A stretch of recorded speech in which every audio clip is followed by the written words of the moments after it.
The Silent Heart Attack, Dean Martin's Hidden Crisis on The Tonight Show full documentary script, 2,847 words. The studio lights at NBC's Burbank facility burned with their usual intensity on the night of March 14, 1973, but something in Studio One felt different.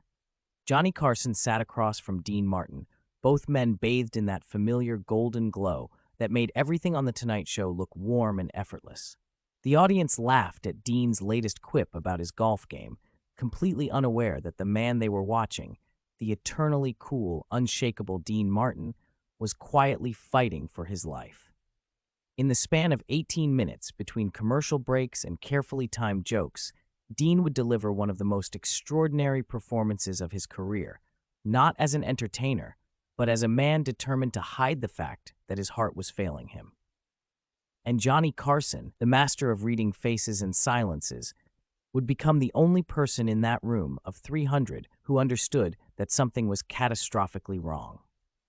The moment that would change everything happened at exactly 11:47 p.m. Pacific Time, during what should have been a simple transition. Johnny had just asked Dean about his upcoming engagement at the Riviera in Las Vegas, a soft question designed to let his guest plug the show and coast into the next segment. But instead of answering immediately, Dean paused.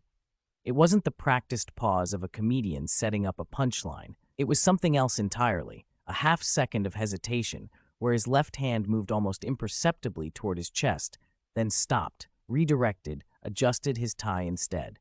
His smile never wavered. The audience didn't notice. The three cameras didn't capture the significance. But Johnny Carson, who had interviewed thousands of guests and learned to read the microscopic shifts in human behavior, saw it clearly. Dean Martin was in trouble.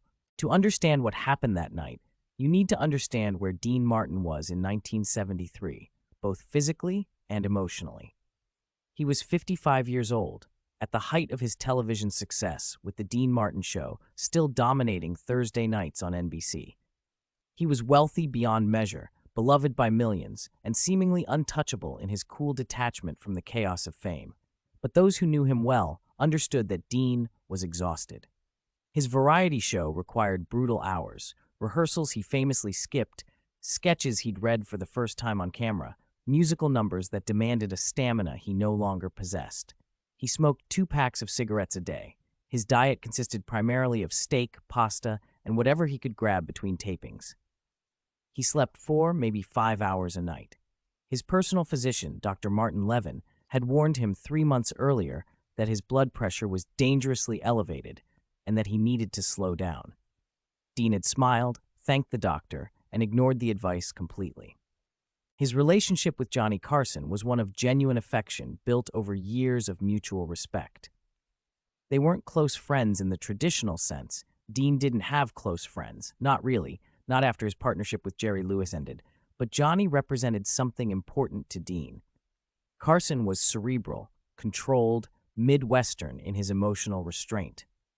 He never pushed too hard in interviews. He gave Dean space to be charming without demanding vulnerability. On The Tonight Show, Dean could be the version of himself he preferred, smooth, funny, slightly drunk, though he rarely was, untouchable. Johnny understood the performance and protected it. That unspoken contract between them made The Tonight Show one of the few places Dean actually enjoyed appearing. The taping that night had started normally enough. Dean arrived at Studio One around 10:15 p.m., 45 minutes before air. He was dressed impeccably, as always, a perfectly tailored navy suit, crisp white shirt, thin black tie. His hair was groomed to that characteristic casual perfection. He shook hands with the crew he'd known for years, men who had worked on his variety show and moved between NBC productions. In his dressing room, he'd had his usual pre-show routine, a quick review of the talking points Johnny's producers had sent over, though he never stuck to them precisely. A glass of water, a cigarette, some vocal warm-ups, quiet and private. His makeup artist, Lynette, noticed he looked tired, more tired than usual, but Dean brushed off her concern with a joke about his golf game wearing him out. The first segment went perfectly. Johnny's monologue killed. The audience was warm and responsive, and when Doc Severinson's band played Dean out to the guest chair, the applause was thunderous. Dean and Johnny fell into their natural rhythm. Stories about Las Vegas, gentle ribbing about Dean's legendary laziness, a planned bit about Dean's golf obsession that got genuine laughs. Everything was exactly as it should be. But during the second commercial break, at approximately 11:39 p.m., Dean shifted in his chair and felt something he'd never felt before. A tightness in his chest that radiated down his left arm like cold electricity. It wasn't sharp. It wasn't dramatic. It was quiet and insistent, a pressure that made breathing feel slightly more difficult than it should be. He didn't say anything. The cameras were off. Johnny was reviewing notes with producer Fred DeCordova. The audience was chatting amongst themselves. Dean sat in his chair, perfectly still, and made a decision. He would finish the interview. He would not embarrass himself. He would not create a scene. He would absolutely not be carried out of NBC's Studio One on a stretcher while 300 strangers watched. The idea was unthinkable. So he took a slow breath, adjusted his posture, and waited for the cameras to return. When they came back from commercial, Johnny asked him about the Riviera, and that's when the pause happened. The momentary hesitation where Dean's body betrayed him and his hand moved toward his chest. Johnny saw it. In the half-second that followed, a silent conversation occurred between the two men. Dean's eyes met Johnny's, and in that look was both a warning and a plea. Don't ask, don't stop, let me finish. Johnny Carson, who built his entire career on knowing when to push and when to retreat, made his choice. He smiled, kept the conversation moving, but his body language shifted almost imperceptibly. He leaned forward slightly. His questions became gentler, requiring shorter answers. He began doing more of the talking himself, filling space, giving Dean room to breathe. The audience had no idea what was happening.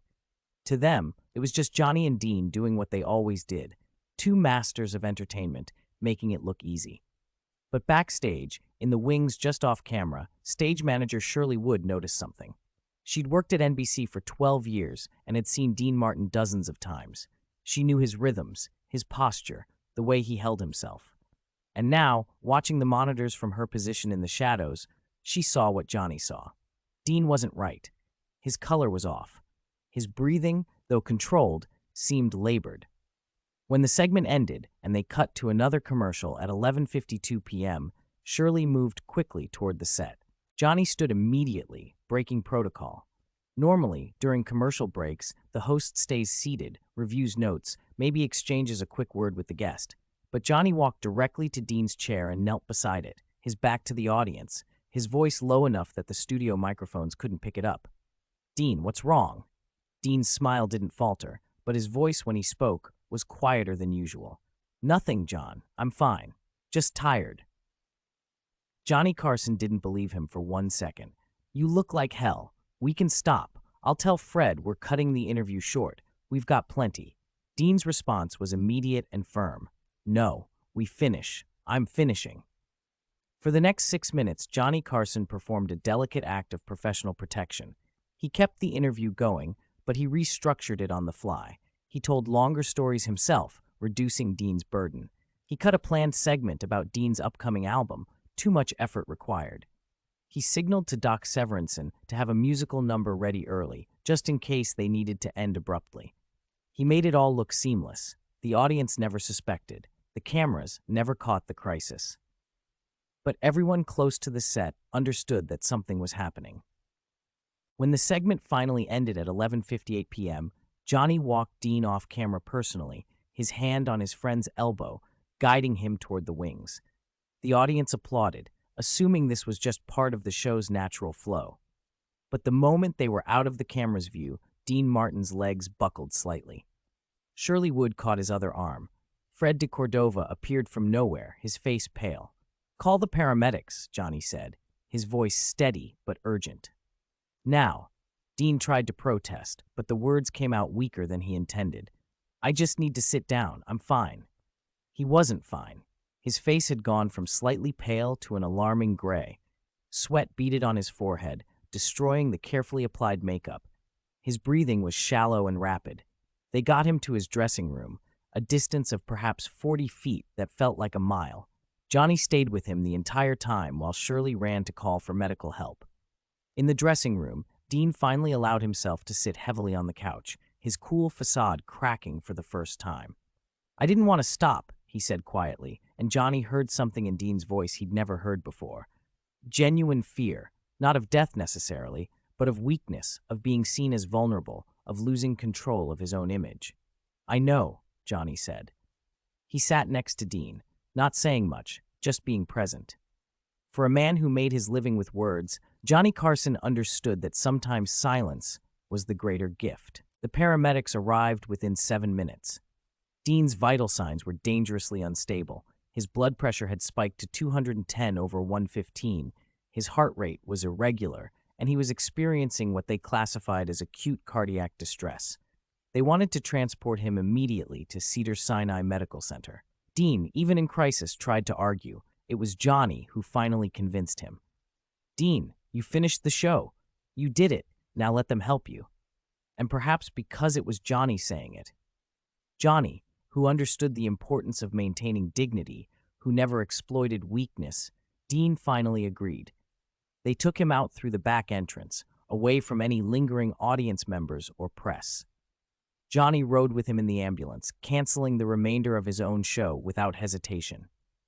At the hospital, doctors would determine that Dean had experienced what they termed unstable angina, not a full heart attack, but a severe warning sign indicating significant blockage in his coronary arteries. He was minutes, maybe seconds, away from something catastrophic. The fact that he'd continued performing under those conditions astonished the cardiologist who treated him. "Most people experiencing what you experienced would have been on the floor," Dr. Raymond Fisk told him. Dean's response was pure Dean Martin. "Most people don't have Johnny Carson watching their back." He stayed in the hospital for 8 days. Johnny visited him twice, bringing books and terrible hospital humor jokes. They didn't talk much about what happened that night. Dean wasn't built for emotional processing, and Johnny respected that. But on Johnny's second visit, as he was leaving, Dean said something that stuck with Carson for the rest of his life. "Thank you for letting me finish." Johnny nodded, understanding completely. For Dean Martin, maintaining control, finishing what you started, never showing the audience your pain, these weren't just professional values, they were survival mechanisms. The incident was never reported in the press. NBC issued no statement. The Tonight Show never addressed it.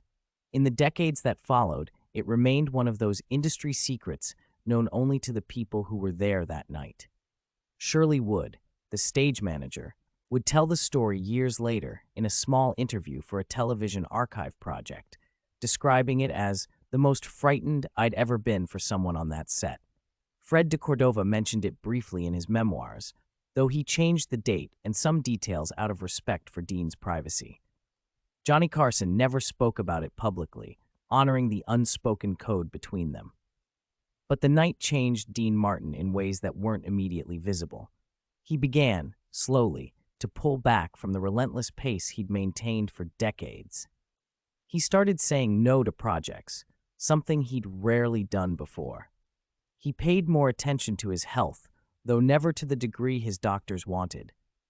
And his relationship with Johnny Carson deepened into something neither man would have called friendship exactly, but which carried a weight and understanding that went beyond professional courtesy.